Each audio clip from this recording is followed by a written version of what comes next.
There's a couple of things that I wanted to ask you, one of them being Magic, the organization that runs covert projects. Can you expound upon that a little bit? Well, the majority Joint Intelligence Committee. It's a name that's been used back in the old days. There was allegedly a group called Majestic 12. That was a group in the Truman era and early Eisenhower era. But it's basically a committee. It's transnational.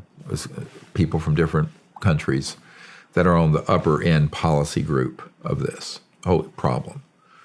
And there are a number of people who've been involved over the years. Certainly Admiral Bobby Ray Inman, former Vice President Dick Cheney, George H.W. Bush, a number of people, and I've met with some of the others. And they pretty much determine policy on these sort of big global issues.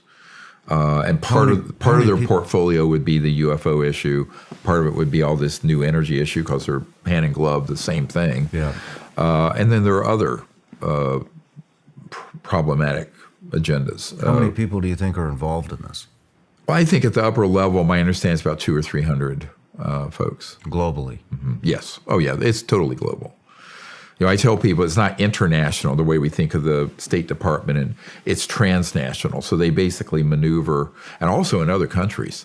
This organization moves with alacrity across all boundaries with these sort of assets, these sort of man-made UFOs, and can do all kinds of operations they don't need the permission of the host legal government.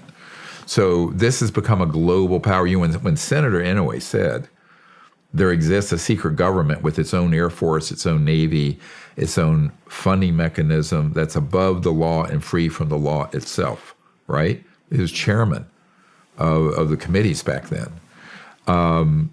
And then he confirmed to my attorney, when my attorney, Derek Garcia, was a young intern up on Capitol Hill, that in fact he had seen the 2001 Disclosure Project event, said, yep, Senator Inouye said, all that's true, and there is a secret government running all this.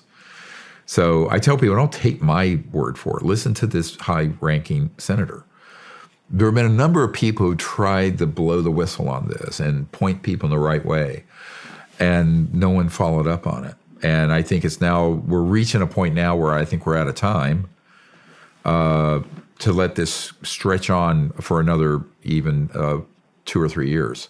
My understanding is that if within 6 to 12 months, the results of this new bill is not forthcoming. In other words, if these corporations and individuals don't capitulate and provide what they have to the legal U.S. government, then force will be necessary. Which brings us to the strike team. Yeah. Do you want to talk about the strike team? I'll just say carefully that people who are utterly fed up in the legal government, who have the means to do something beyond a hearing, that are, special operators and what have, absolutely a clock has been set.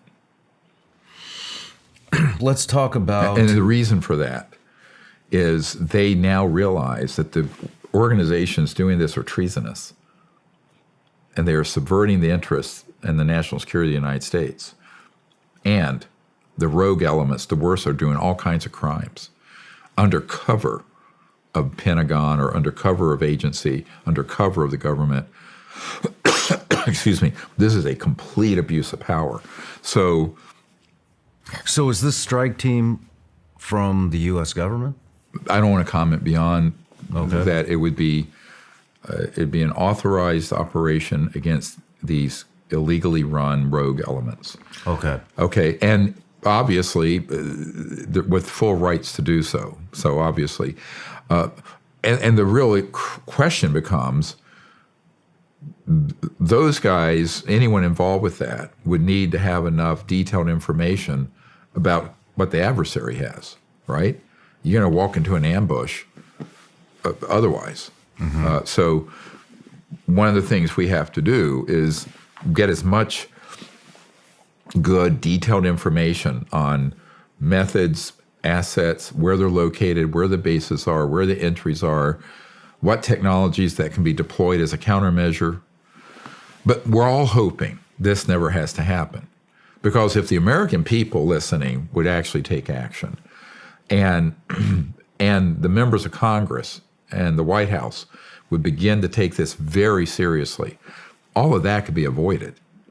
And so my hope is that there's a smooth, non-kinetic solution. Let's just put it that way.